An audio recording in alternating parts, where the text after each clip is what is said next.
Sentence structures. There are three types of sentence structures: simple, compound, and complex. It's important to use each of these structures because it makes our writing more engaging for the reader. Simple sentences. A simple sentence has one independent clause.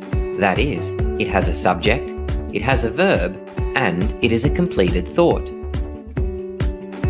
Here's an example of a simple sentence. Grace opened the door.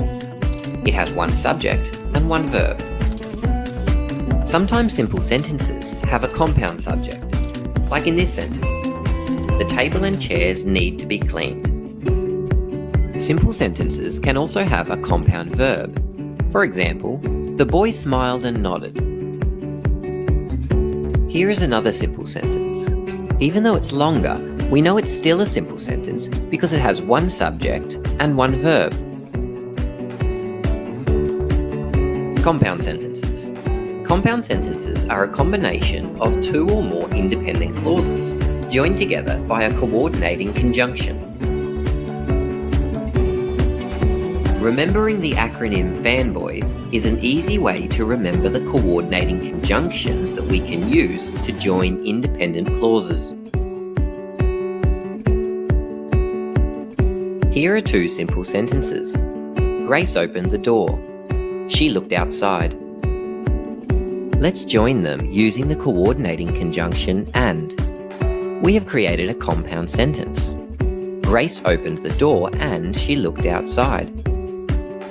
The sentence has two independent clauses. That is, both clauses are a completed thought with a subject and a verb. Here are some other compound sentences. They each have more than one independent clause and are joined by a coordinating conjunction. Complex sentences.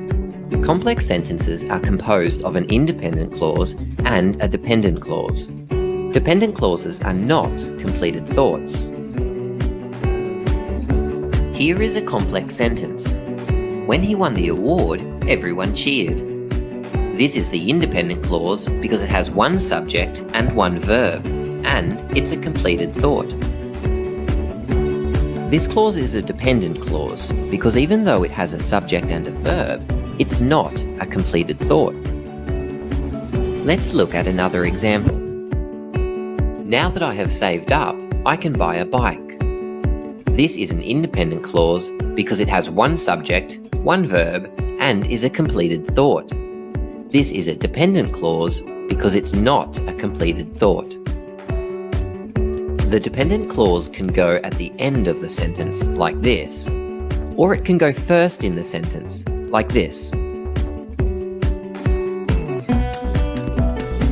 Notice that if the dependent clause begins the sentence, we use a comma to separate the clauses.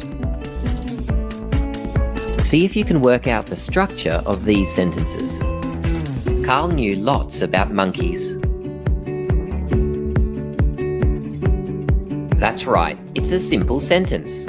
It has one subject and one verb. Let's try another one. Although Matt was running late, he seemed relaxed. That's right, it's a complex sentence.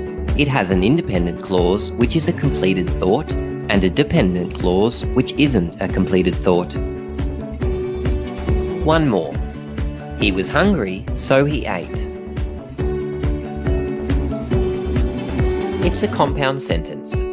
It has two independent clauses. They are both completed thoughts, joined using the coordinating conjunction SO. Identifying different sentence structures is easy.